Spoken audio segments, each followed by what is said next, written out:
Hey, and we're live, ladies and germs. Let me make sure I got the right microphone on. Yes, I do. And we're live. Yep, we're live with the fuel, which is something that I'm only going to do from now on for the Crown Jewel events. That's the Daytona 500, the Coca-Cola 600, and the Southern 500. And that's it. The rest are going to be just pre-recorded from now on. It is 3:31 p.m.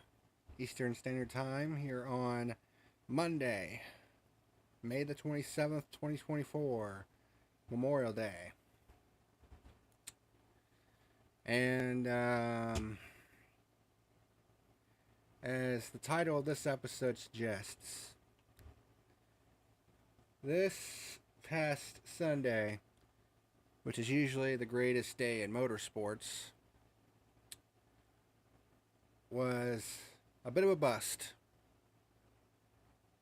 Other than one race, it was a bit of a bust. And there's going to be a lot to talk about here today. So much to talk about. So, settle in, lock and load, because this is going to be probably going to be a long ass episode today. This is the fuel.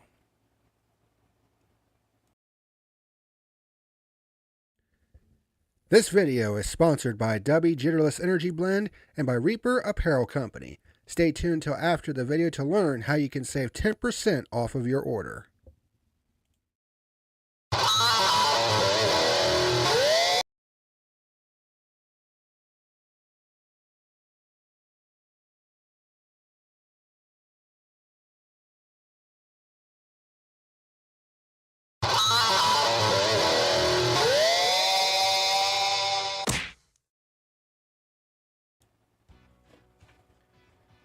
Hey, what's happening, ladies and germs? This is the PackerMan, and welcome to today's edition of the Fuel.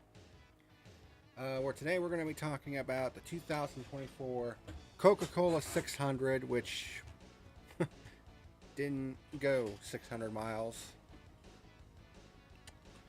Yesterday it was more like 375 miles.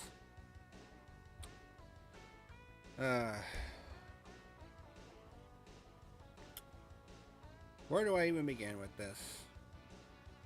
Other than it was a massive disappointment. It was. But before we get into all that, something I got to address. And I've already addressed this issue a couple times, but it seems to keep happening more and more as of late. So I'm just going to nip it in the bud right now for future reference. There have been several fucking slapdicks that have been making a reference to this, my two broken teeth that are right here, making snarky ass fucking comments about it. And I'm just gonna say this right now. I realize, okay, I realize that this right here does not look good. Okay? I realize that. They look like shit. I realize this. Okay, you don't need to fucking tell me about it. Alright? I'm aware that they look like garbage.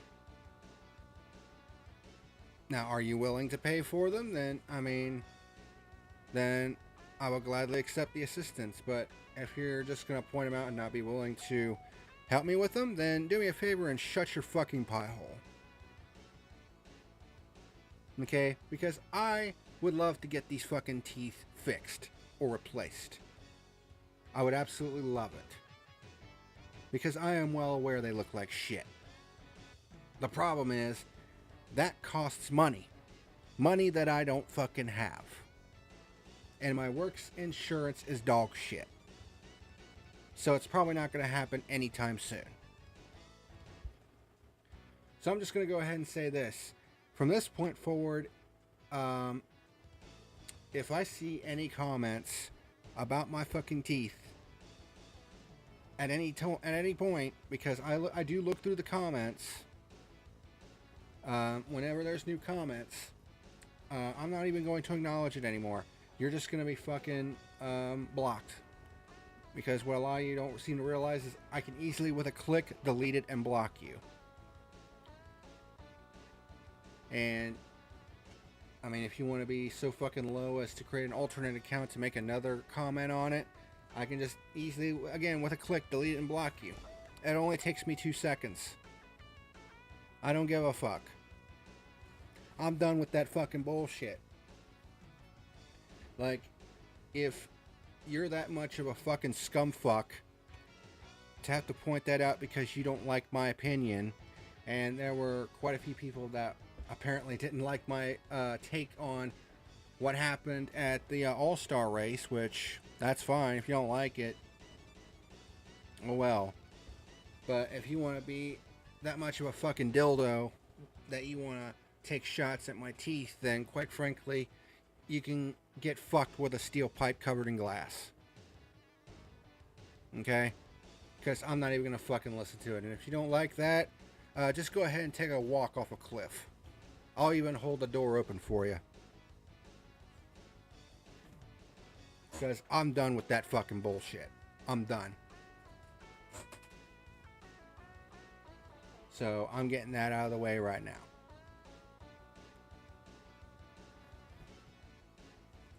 It's one of the reasons why I don't live stream this shit anymore, is because this fan base is full of nothing but a bunch of fucking nematodes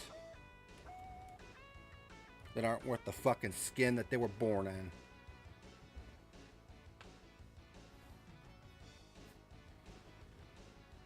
Marcus, I can't believe people are like this. Well, yeah, people are like that because they're just a bunch of fucking, jerkwads. But, it is what it is. All I have to do is just hit the click button and I can just block them. And and that's the other thing. If people are going to do that, I'm just going to say, don't even bother. It'd just be a waste of your typing. You know what I mean? All you'd be doing at that point is just wasting your time.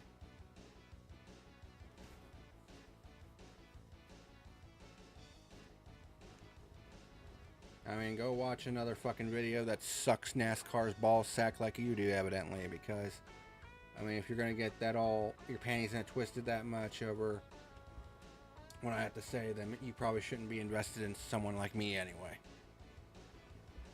So that's how I feel about that.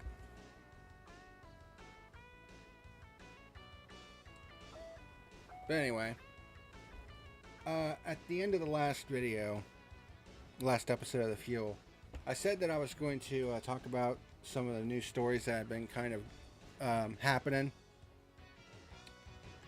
over the last couple weeks. Didn't really do that because I've just been feeling under the weather.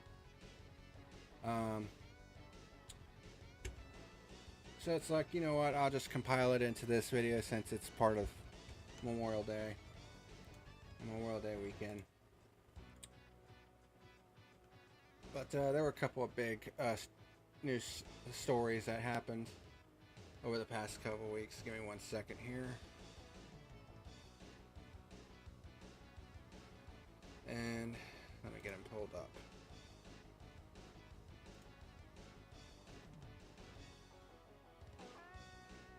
So one of the things that happened about a little over a week ago was the unexpected passing of former Texas Motor Speedway track president Eddie Gossage at the age of 65. Kind of came a little bit out of nowhere. And one thing I will say is, we definitely had Eddie Gossage as a bit of a punching bag when he was the promoter for Texas Motor Speedway because of some of the dumb shit that he would say and some of the dumb ideas that he had. Because, let's be honest, they were. But when it's all said and done, this is the last thing that I think any of us would want. was to see him pass away so soon at the age of 65. So it's definitely a bummer. So rest in peace to Eddie Gossage, and prayers to his friends and family.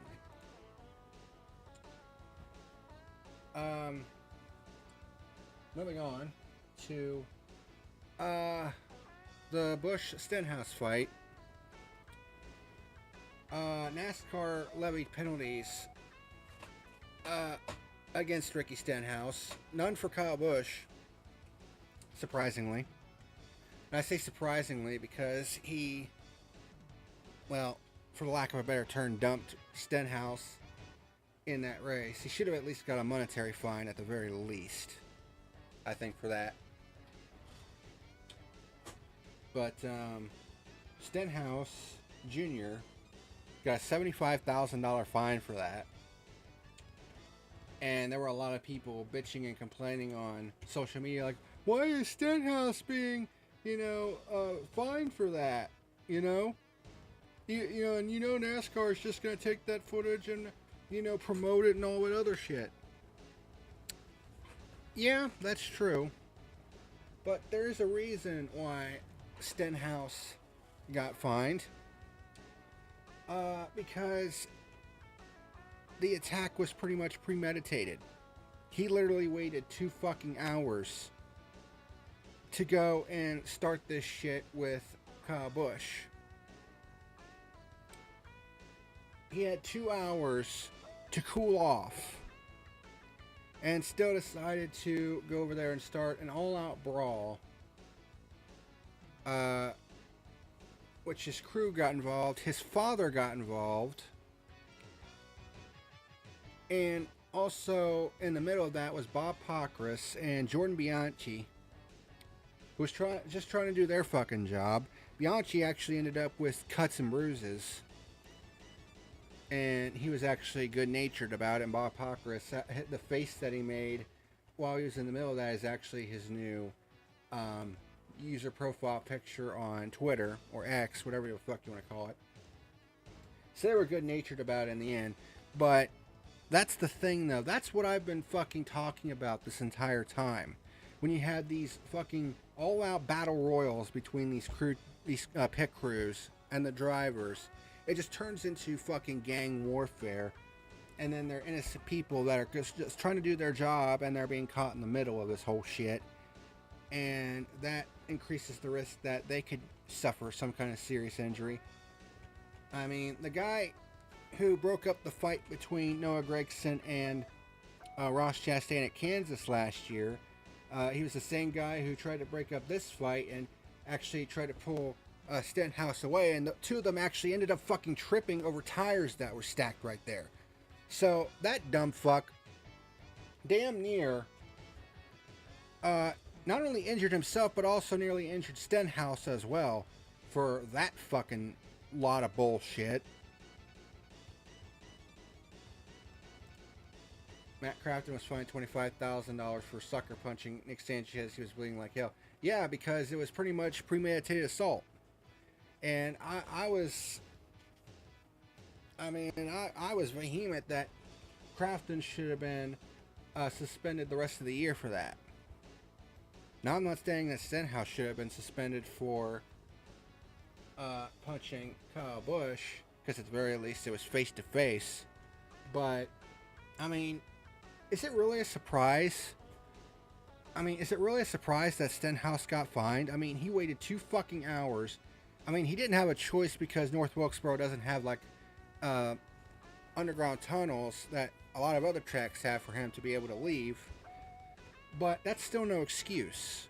I mean, you have 2 hours to basically cool down and say, you know what, it's not worth it, and yet you still go over there and do it anyway. That tells me you have some fucking anger management issues. And he was the one who basically instigated all that shit. Now, do I think Kyle Busch was wrong for dumping Stenhouse like he did? Yeah, because it didn't look like Stenhouse put him into the wall like we all first thought I mean, the 3 wide move was probably a little bit ambitious for lap 2. That I will agree with, but I mean, Kyle Busch shouldn't have dumped Stenhouse like that.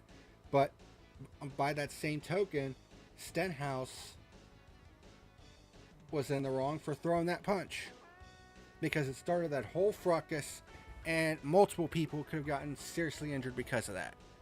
So I'm honestly fine with the $75,000 fine. I mean, people like Daniel Suarez and some other drivers might not have liked it, but I mean, they're not seeing the bigger picture.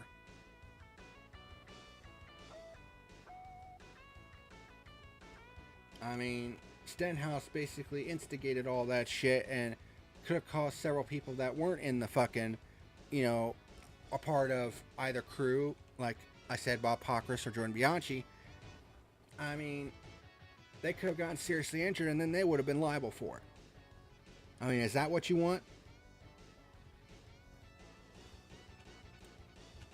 But speaking of those involved in the brawl, Stenhouse Sr. has been suspended indefinitely because he's not an official member of the crew. He's basically just a fan that has access to the back because he's, a family member. So he's suspended indefinitely. JTG tuner Keith Matthews has been suspended for 4 races for having hands on Kyle Busch, because after Stenhouse and Kyle Busch were separated, 2 of the JTG team members basically tried to go after Kyle, and then Kyle Busch's crew, especially this one guy who actually had a t-shirt on, has said, "Get off the truck, sir." He was a big guy, and he was just shoving people out. Like, I don't know if I'd want to be involved in a fight with that guy, because holy shit. But, yeah, Keith Matthews suspended 4 races. JTG mechanic Clint Merrick has been suspended for 8 races because he had hands on Busch and a NASCAR security official. So that's a big no-no. And no penalties for Kyle Busch. At the very least, Kyle should have probably gotten a fine of some sort for that. But, it is what it is. But for all you Stenhouse fans that are saying, "Oh, this isn't right," just shut the fuck up. Stenhouse had 2 fucking hours to cool off, and he didn't, and he instigated all of that shit. I mean, it was basically premeditated. So don't even come at me with that shit.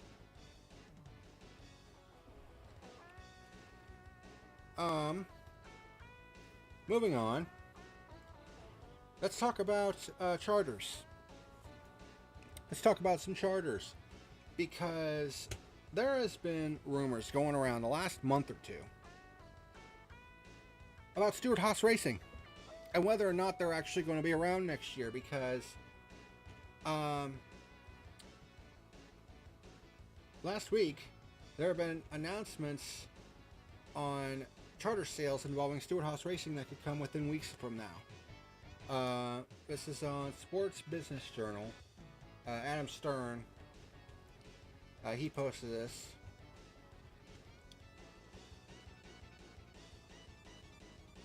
NASCAR charter market sees supply rise with SHR assets, possibly stopping upward price trend, because the value of these charters have been rising crazy last couple years.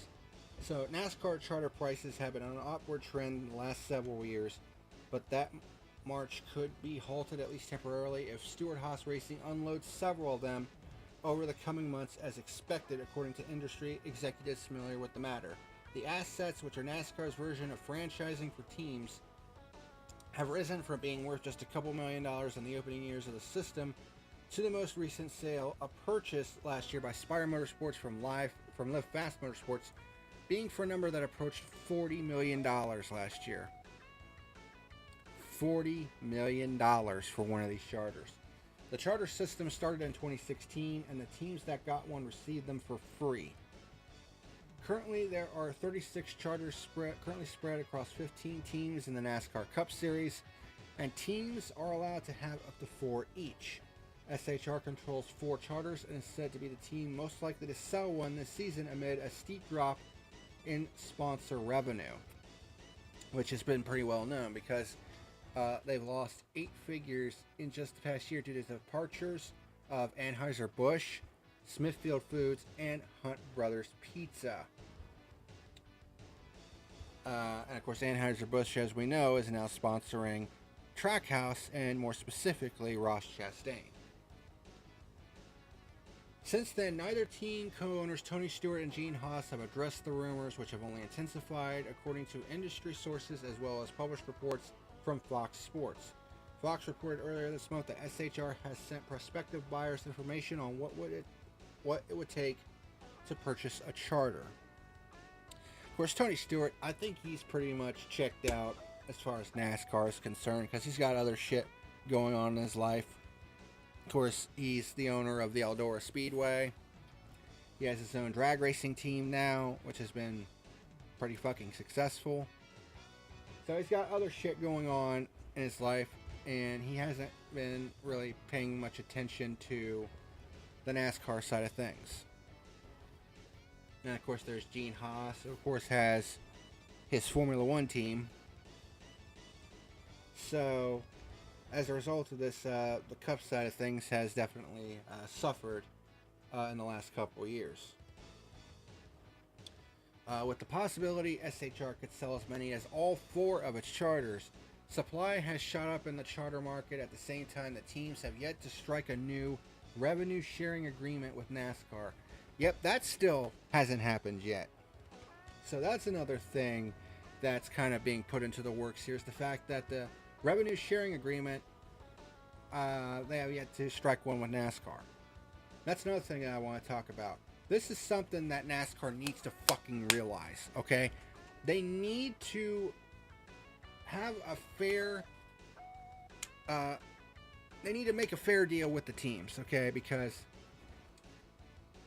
what NASCAR doesn't realize is that this is a symbiotic relationship, okay? One cannot exist without the other. NASCAR cannot exist without the fucking race teams. Because without those teams, who's going to come and watch the races? And how can there even be any races if there aren't any race teams? That's what NASCAR needs to fucking realize. This is a symbiotic relationship.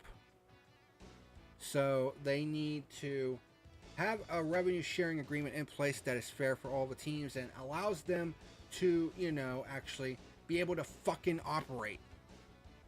Because sponsorship revenue is hard to come by nowadays. And in fact, Hendrick Motorsports, one of the most successful teams of all time, has, I think Jeff Gordon said they haven't turned a profit in like a decade. And they have sponsors out the ass. So this is something that needs to happen. NASCAR needs to have a good deal with the race teams to help them operate. Because, like I said, one cannot exist without the other. So those factors are depressing prices, at least temporarily. Sources said SHR could sell each charter for between $20 to $30 million a piece.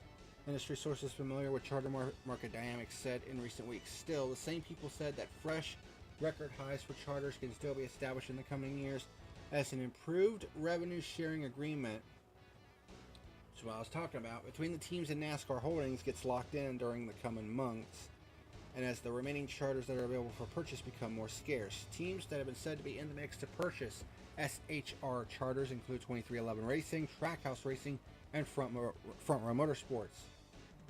Speaking of Front Row Motorsports, Michael McDowell is actually leaving the 34 team at the end of this year after 7 years with them, and is actually joining Trackhouse. Or actually, is it Trackhouse or Spire? It might be Spire, actually. I know Trackhouse and Spire kind of have a bit of a working agreement because Zane Smith driving the 71 car this year. But I think that partnership comes from Zane Smith, I think, being contracted to Trackhouse. So I think the 71 actually belongs to Spire. And Michael McDowell, is going to be actually going over to the 71 car starting in 2025. so I guess I'm going to have to get myself a Michael McDowell t-shirt next year. Because, you know, I'm the 71 guy. An announcement on the charter sales could come within weeks, according to sources. Due to the uncertainty around SHR, some of its drivers and their agents have started reaching out to other teams about options for next year in case they lose their seat, according to 3 people familiar with the matter. The equity breakdown between Haas, a machine parts titan, and Stewart, a NASCAR Hall of Famer, is unclear. The two first announced they were teaming up in 2008, and SHR won the Cup Series championship 6 years later, with Kevin Harvick as the driver and Budweiser as the primary sponsor. The team has been a powerhouse at times over its existence, and the idea of it downsizing significantly or even shutting down entirely would have been unthinkable just half a decade ago. Cup Series teams in NASCAR currently rely on sponsorship for up to 75% of their annual total revenue. But sponsorship revenue has been tougher to come by for all NASCAR teams these days, which is what I just fucking said. And many say they are not profitable on a year-to-year basis. SHR is becoming like Everham Motorsports, slowly getting worse and potentially merging with another team. Probably. Either that or they're just going to shut down completely. SHR has not been immune to the trend. It's lost a host of big budget brands over the last decade, including GoDaddy and Aspen Dental, in addition to the 3 aforementioned brands. SHR has declined comment in recent months when asked about its future after 2024. The record for a charter before last year came in 2021 when 23XI paid $13.5 million for the now defunct Starcom Racing. Spire paid just $6 million to buy the now defunct Furniture Row Racing starter in 2018. SBJ previously reported. Factors involved in the rise of the prices have included the debut of NASCAR's 7th generation car in 2022 that was designed to make the team ownership model cheaper. However, while NASCAR's charters have increased some 11-fold in value, the assets are lagging behind other sports leagues' franchise values. For example, the NWSL got $53 million in franchise expansion fees from groups in San Francisco and Boston. Meanwhile, the owners of the Warriors are paying $50 million to get a WNBA expansion team, which will be called the Golden State Valkyries. Teams do not own any equity in NASCAR itself, which is why the charters are different from stick and ball franchises. Teams have been working to get the charters made permanent starting next year to no avail, while with NASCAR instead offering a 7-year extension concurrent with its media rights. So yeah, this is something that's been ongoing for, the last year or so, because the current deal, I think, expires at the end of this year. So that is certainly something that's still ongoing and still needs to be addressed. And then finally, before we start talking about some of the stuff that happened yesterday, Charlotte Motor Speedway, ironically enough, is going to reconfigure the Roval ahead of the Bank of America 400. So it's a little wee bit different than what we've seen in the past, because after turn 5, they would have that sweeping right-hander snaking turn that's going up and over the hill. That's not going to be the case anymore. After turn 5, it's a straight shot, and then they'll have turn 6, and then a sharp hairpin, like a really sharp hairpin turn for turn 7 this time around. So, known for its illustrious history of innovation, Charlotte Motor Speedway will usher in a thrilling new era of motorsports excitement this October. Speedway officials announced on Sunday a reconfiguration of the 17-turn, 2.28-mile Roval, which will provide additional passing opportunities for drivers and force a competitive rethink of what it'll take for teams to conquer the Bank of America Roval 400. Included in the reconfiguration, crews will extend the straightaway coming out of turn 5 and create a new turn 6, sending the field toward a much sharper hairpin in turn 7. On the front stretch, a sharper apex in turn 16 of the final chicane will be recreated. So it's the front stretch chicane where they dive in and they have to make that chicane. Well, now it's going to be a much sharper angle, a 90-degree angle from the looks of it, or a little bit more than a 90-degree angle. The circuit will still feature 17 total turns and a length of approximately 2.28 miles with 35 feet of elevation change. Fans will get their first glimpse of the all-new Roval during the pivotal NASCAR playoffs Bank of America Roval 400 weekend, when both the NASCAR Xfinity Series and Cup Series take the track in crucial cutoff events, with drivers battling to secure a spot in the round of 8. So that's how that all goes. So with that out of the way, let's talk about what happened yesterday, and let's kind of go through everything that happened yesterday as far as all three of the big motorsports. Formula One. What else can I say other than the fact that the Monaco Grand Prix is a parade? In fact, it has gotten so bad that yesterday's Monaco Grand Prix saw all top 10 starters finish exactly where they started. The first time that has ever happened in Formula One.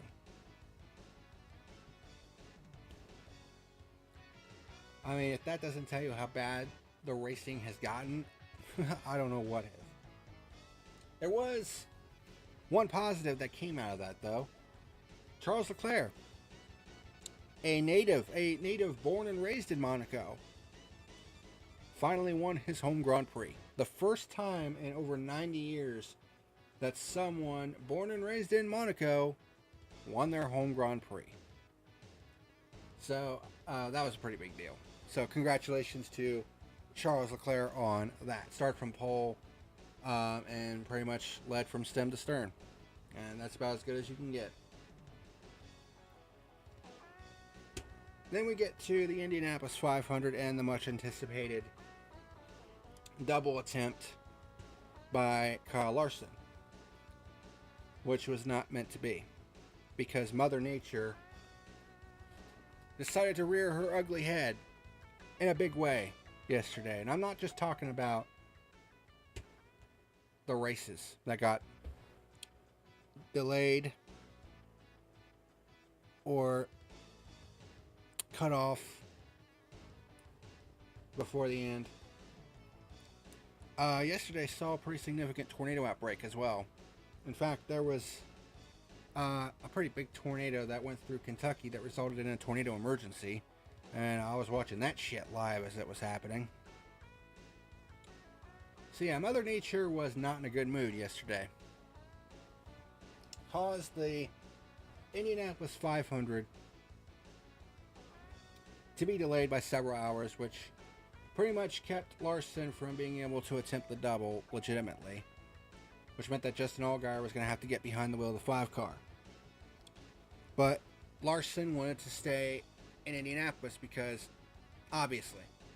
But what gets me is the fact that you got these dumbass fucking race fans online that were complaining about the fact that Larson was probably going to get a waiver because he willingly chose to skip the Coca-Cola 600. Well, yeah. There's a couple reasons for that.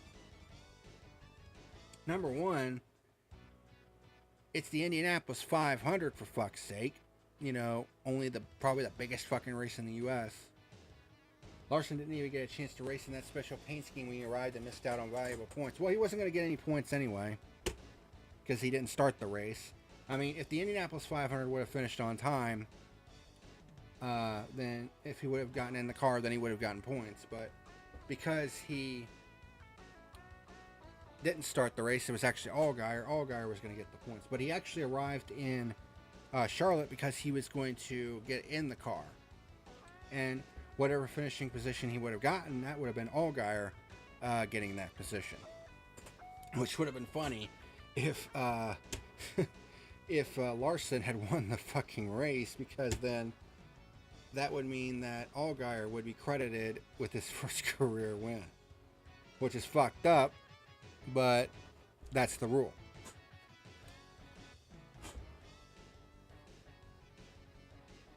But number two, and more importantly, and this is what a lot of people also don't fucking realize, is this was good for both sports, both IndyCar and NASCAR, because you have one of the most talented fucking drivers of this generation who could basically get in any car and run good in it. I mean, for fuck's sake, has Kyle Larson won a Rolex 24? I'm pretty sure he has. Unless I'm thinking of someone else. He's only 31 years old, for fuck's sake.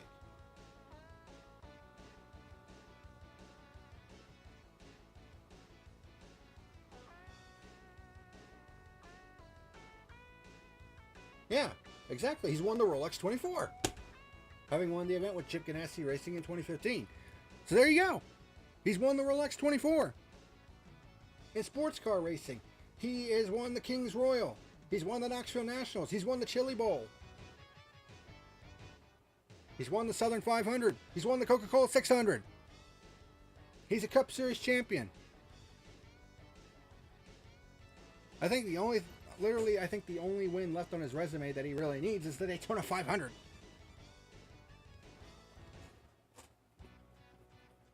So this guy is one of the most talented race car drivers, period. So for someone like him to get into an Indy car and run as fast as he has, with only a speeding penalty costing him everything, the exposure that this gave to both sports is immeasurable. And the fact that this is even up for debate is quite frankly fucking laughable.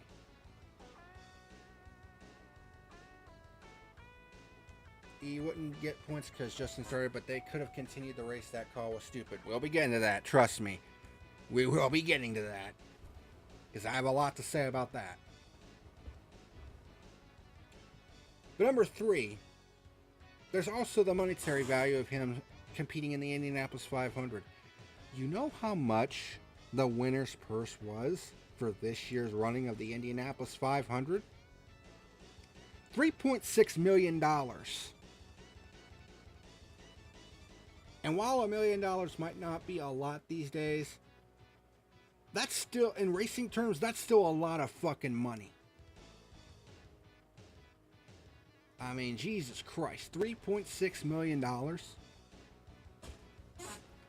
And because the winner, Joseph Newgarden, went back-to-back, which is the first time it's happened in 20 years, he actually got another $440,000 on top of that. So, in actuality, Joseph Newgarden earned $4 million for his Indianapolis 500 win, which is insanity. Just for one fucking race. I mean, I'd say, well, it's $4 million, yeah, but, I mean, you probably earn that much over the course of a season, but this is one fucking race that you win this amount of money in. Well, of course he's gonna fucking stay. Especially when he had a car that was more than capable of winning the race. The McLarens were fucking fast. Pato O'Ward damn near won this race, if not for Justin Newgarden just having balls of steel going down into turn 3. Which, speaking of Newgarden, I mean, he may have won this race for a second straight year, but here's the fact of the matter. He was probably the worst possible option to win this race for IndyCar, because this is coming on the heels of the whole push-to-pass controversy from St. Petersburg earlier this year. And he has not been a very popular guy in the garage area ever since. And the fact that this guy has now won back-to-back Indianapolis 500s, you know, once again, a Penske car and a Penske-owned track winning the Indianapolis 500, especially after the whole controversy of St. Petersburg still looming, it's not a good look. It is not a good look at all. And another unfortunate factor to the Indianapolis 500 being delayed is the fact that it went up against the Coca-Cola 600 start, which really sucks for both of them.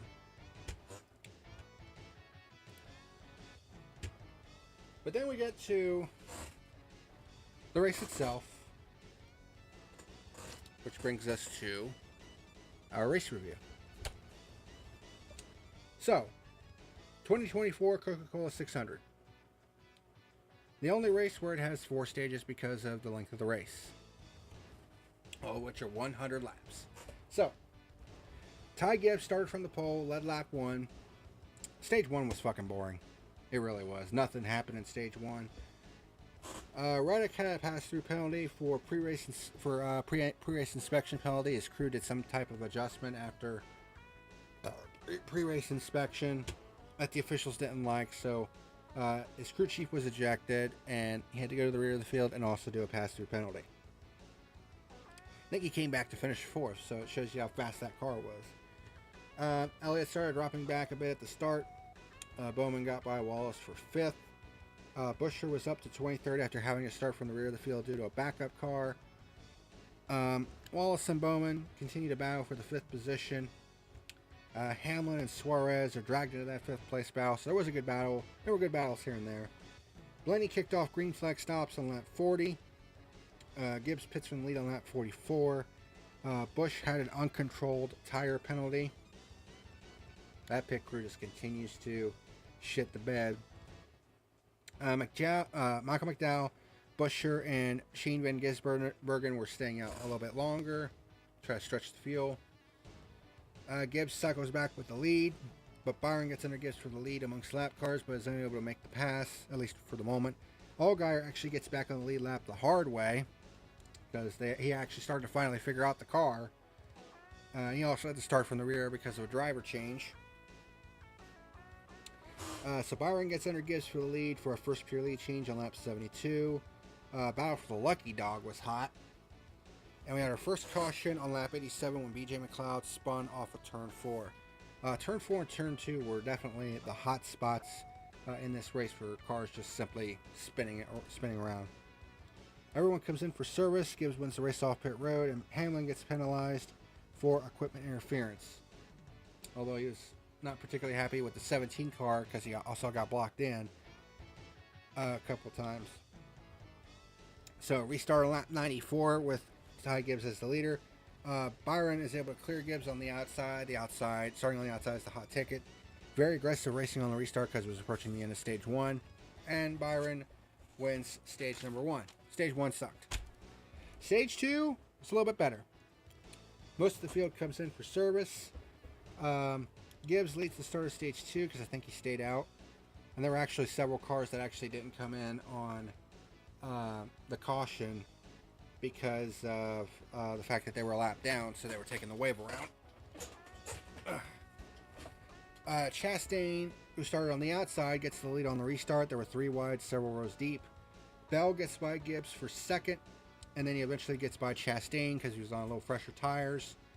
For our second pure league change on lap 121. Green flag pit stops began on lap 144. Blaney was actually penalized for an uncontrolled tire, but then his race was over when he smacked the wall. He actually had a loose wheel, and it basically, when it came off, it basically cut through the wheel and the tire, and that was the end of his day. The defending Coca-Cola 600 winner, defending champion, out of the race on lap 145. Bell pits from the lead on lap 148, and he cycles back with the lead. We had our second caution on lap 158. The 12 crew was trying to get the car off of pit road, but was unable to push it back, and it was basically stuck on pit road, so they had to get a wrecker to tow it back to the pit roads, or back to the garage area, so NASCAR opted to throw the caution. Don't really know why, but it is what it is. Most of the field comes in for service. Restart comes on lap 165 with the 19 of Martin Truex Jr. as the leader. Elliott starts challenging for the race lead and takes it on lap 168, and then Byron gets up to 2nd despite kissing the wall a little bit and gets under Elliott for the lead, so we're up to 4 pure lead changes on lap 170. Then we had our third caution on lap 172 when Noah Gragson has a massive shunt with the inside wall. It looked like he was trying to side draft Ricky Stenhouse Jr. and misjudged it, bounced off the 47, and spins out and hits the inside wall pretty significantly. So that takes Noah Gragson out of the race. A few cars come in for service. Next restart was lap 177 with William Byron as the race leader this time. Bubba Wallace gets by Elliott for 2nd as Elliott drops back a little bit, starts dropping back for the field a little bit. Bell and Hamlin start battling it out for third. Bell eventually wins that battle, passes Wallace for second, and then gets by Byron for the race lead for our fifth purely change of the day on lap 189. Then we have our fourth caution on lap 197 when Harrison Burton spins off of turn number 2. It looked like he scraped the wall a little bit earlier. He might have had a broken toe link, which might have attributed to his spin. And Christopher Bell wins stage 2 under caution. So everyone comes in for service, and Bell wins the race off pit road, so at least the start of stage 3. Byron was actually able to stay on the outside for a little bit and actually led the first lap after the restart. But Christopher Bell eventually gets back by him for a 6 pure late change on lap 208. We have a battle for 5th between Wallace, Gibbs, Hamlin, and Elliott. Reddick moves up to the 4th position because, despite having starting at the field and at the had that pass-through penalty, he was up to 4th at this point. Keselowski gets by Byron for 2nd, continuing Keselowski's amazing run the last couple weeks. Then we have our 5th caution on lap 229 when Corey LaJoie spins off of turn 2. Everyone kicks in for service, and Bell wins the race off of pit road. We have a restart on lap 236 with Bell as the leader, and at this point it's like weather might be a factor because it was coming in big time. We were almost 4 wide down the backstretch, so it was starting to get a little bit hectic. Reddick and Gibbs battle for the 3rd position. Reddick slides up into Gibbs off of 4, and Byron has a pass in the grass moment on both of them down the front stretch. That was a pretty cool moment because his left side tires were actually, it's not grass anymore, it's more like turf, but it might as well have been a pass on the grass moment, and that was actually a pass in the grass, so that was actually a cool moment. And then the caution came out again, number 6 on lap 246 for weather. It was a little bit of light rain, but then there was a lightning strike, so there was a red flag for lightning. And then the rains came in hot and heavy. That was pretty cool. Yes, it was. But then eventually the rains went away. They started to dry the track, and there were actually several that were there at the track that said that they were actually getting ready to go back green. And then, for some weird fucking reason, the race gets called at around 11:30 p.m. When the track is almost dry and ready to go, they called the race. Now, there's a lot of people that are speculating that Fox Sports made that call for them to call the race early. Which, if that's the case, then Fox Sports can go fuck themselves. And honestly, NASCAR needs to dump their ass as soon as they possibly can. And honestly, I wouldn't put it past them because the Coca-Cola 600 next year is actually going to be on Amazon Prime Video, I believe. Let me double check that. And I think this might have been pettiness on Fox Sports' part because they're losing one of NASCAR's crown jewels to a streaming service, basically.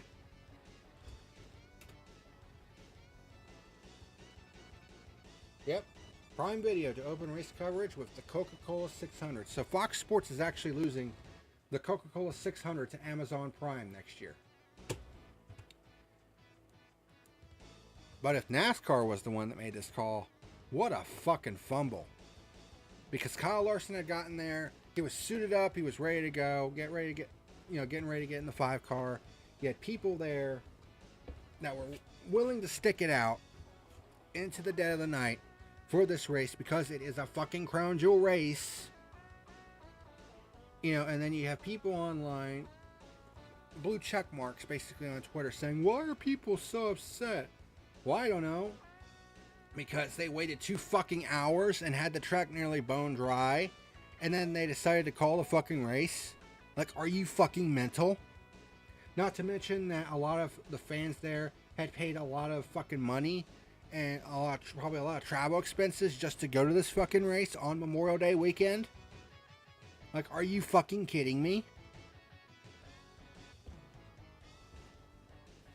Either way, whoever was involved, and it's probably a combination of everyone and no one, this was a massive fumble. Because you had, I mean, it seemed like NASCAR was all in on the whole Kyle Larson doing the double thing, and then they just completely shit the bed. Not all of it was their fault, because Mother Nature decided to be just a fucking cunt. Just an evil fucking cunt yesterday. In motorsports and out of motorsports. Because like I said, we had a pretty significant tornado outbreak yesterday as well.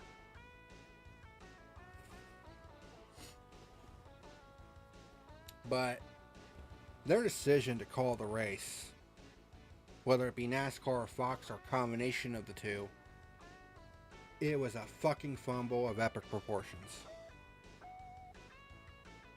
You know, this is supposed to be the biggest day in racing, with the Monaco Grand Prix, the Indianapolis 500, and the Coca-Cola 600. 3 massive crown jewel races, all in the same fucking day. And for the most part, except for the Indianapolis 500, it was a pile of shit. And Christopher Bell wins the 2024 Coca-Cola 600.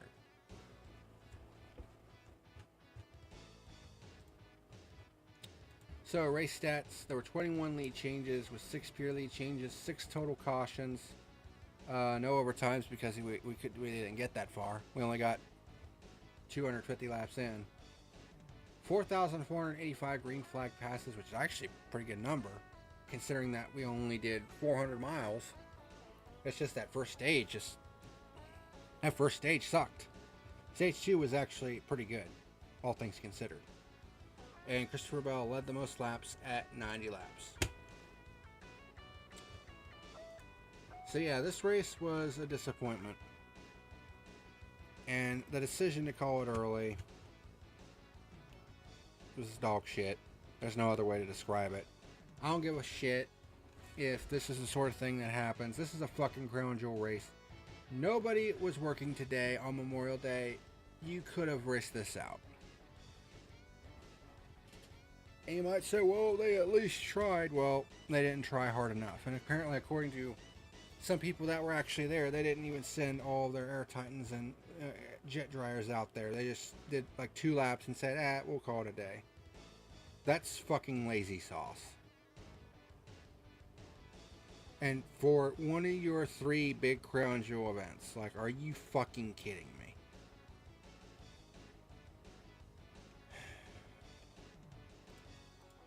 My final rating for this race is a 3 out of 10.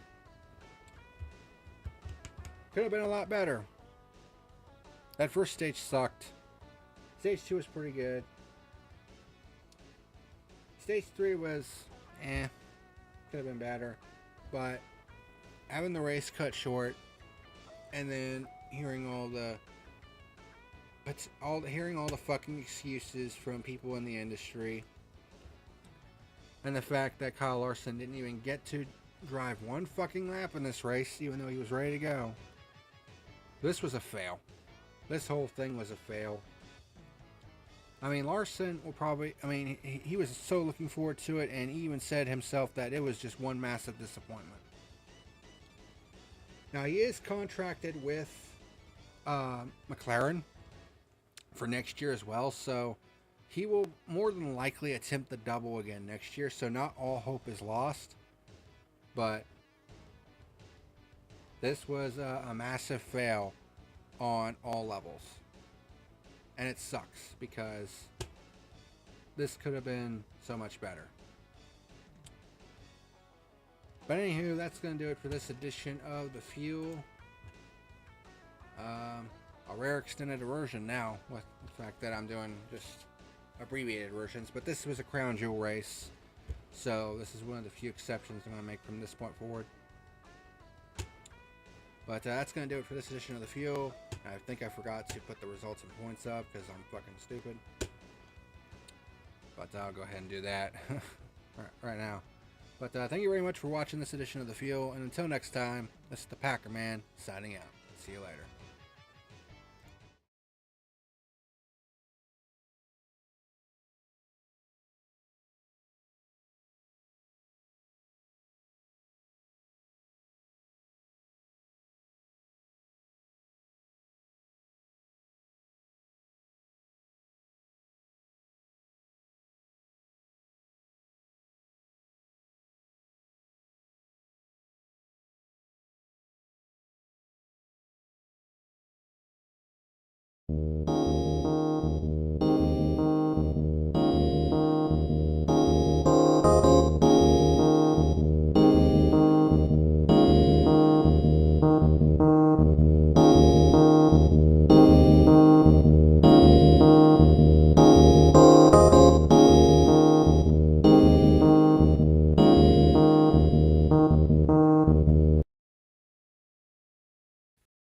Hey, what's happening, ladies and germs? This is the PackerMan letting you know that tonight's video was sponsored by W Jitterless Energy Blend and Reaper Apparel Company.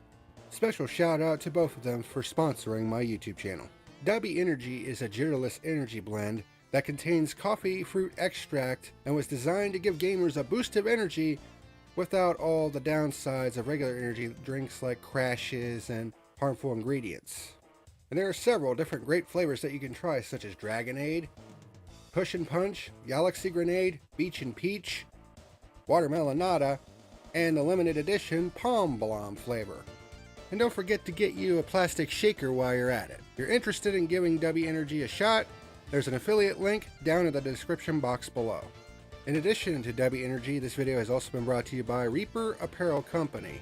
By clicking on the affiliate link down below in the description box, you'll be able to browse through many of their different wares, such as hats, t-shirts, hoodies, and other cool items.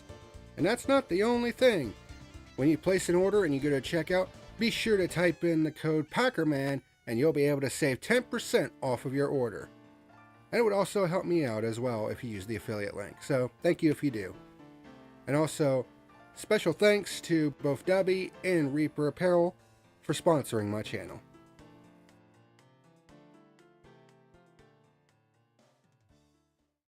Hey, what's happening, ladies and germs, and thank you for watching tonight's video. Be sure to hit like and subscribe to stay apprised of the latest videos for this channel. If you would like to join the Spare Parts Gaming community, links to their Discord and Facebook are down in the description.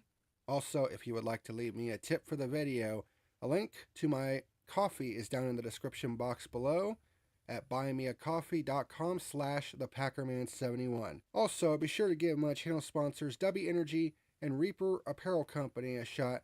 Their affiliate links are down in the description box below, and it would help me out as well. Thank you very much for watching, and until next time, this is the PackerMan signing out.